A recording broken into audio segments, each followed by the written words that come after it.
Il n'y a pas de sot-métier, il n'y a que de braves gens.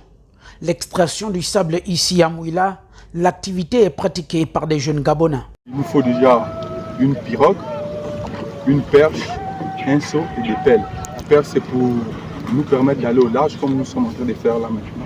Le seau, vous allez voir l'importance du seau quand on sera plus du temps là-bas. Parce que ça nous permet d'être dans l'eau et en même temps extraire le sable avec le seau. Au bord de Langounier, à la carrière Intergros, ce sont des tas de sable extraits sous l'eau. Une matière très indispensable pour la construction des bâtiments et bien d'autres. Pour mieux comprendre comment cela se pratique, nous nous sommes embarqués dans une pirogue pour le large de Langounier. Avec le seau, on prend le sable dans l'eau. C'est avec le seau, c'est une science. On prend le sable. On met dans la pirogue. On met dans la pirogue. On met dans la pirogue. On plonge. C'est là.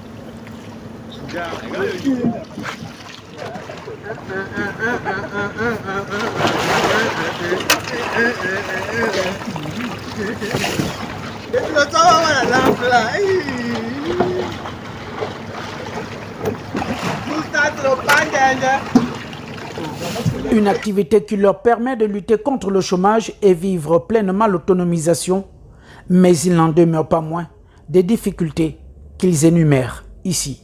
Nous avons beaucoup de clients parce que nous faisons dans la construction. Et nous avons Olam, nous avons le roi des chantiers qui est venu pour les travaux de l'université. Nous avons des entreprises qui font dans les voiries. Nous avons une entreprise aussi qui va faire dans la pose des pavés dans la ville. Et tous ces clients-là, c'est nous qui les gérons.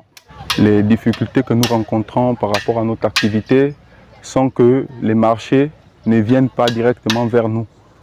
Nous n'avons jamais pensé à régulariser notre situation, donc payer des impôts ou encore être à jour administrativement, mais nous avons entamé ce processus. Tandis que pour d'autres, ils viennent pour des petits boulots de vacances, à l'exemple de ce jeune vacancier qui passe des beaux moments.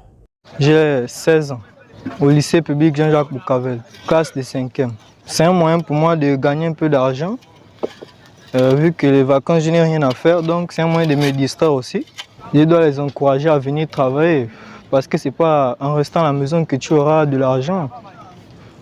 Moi, je viens travailler parce que pour moi, c'est un moyen de me distraire, vu que je n'ai rien à faire à la maison et tout. Je peux aussi prendre ça pour donner à maman, pour faire des achats et tout. Regroupés en association qui compte aujourd'hui plus de 600 jeunes Gabonais, les sabliers ont d'autres projets d'envergure qui visent à offrir de l'emploi à la jeunesse de la commune de Mouila.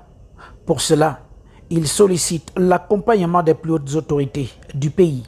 Justement, c'est là où maintenant nous allons voir les bienfaits de l'association parce que l'association a pour but d'accompagner le sablier de s'épanouir. C'est-à-dire que nous voulons avoir plusieurs sources de revenus.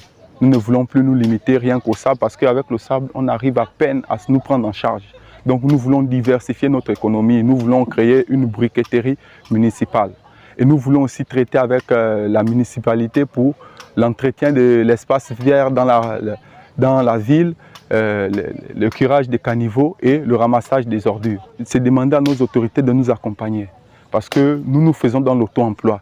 Mais le grand problème, c'est que nous manquons des moyens. Par exemple, là, nous avons le projet d'une briqueterie. Mon association, l'association des sabliers de la commune de Mouila, veut ouvrir une briqueterie. Mais nous sommes butés par des moyens. Le président de la transition, chef de l'État, le général de brigade, Brice Clotaire Oligingema, qui prône pour l'entrepreneuriat de la jeunesse gabonaise, est ainsi interpellé, car c'est aussi cela, l'essor vers la félicité.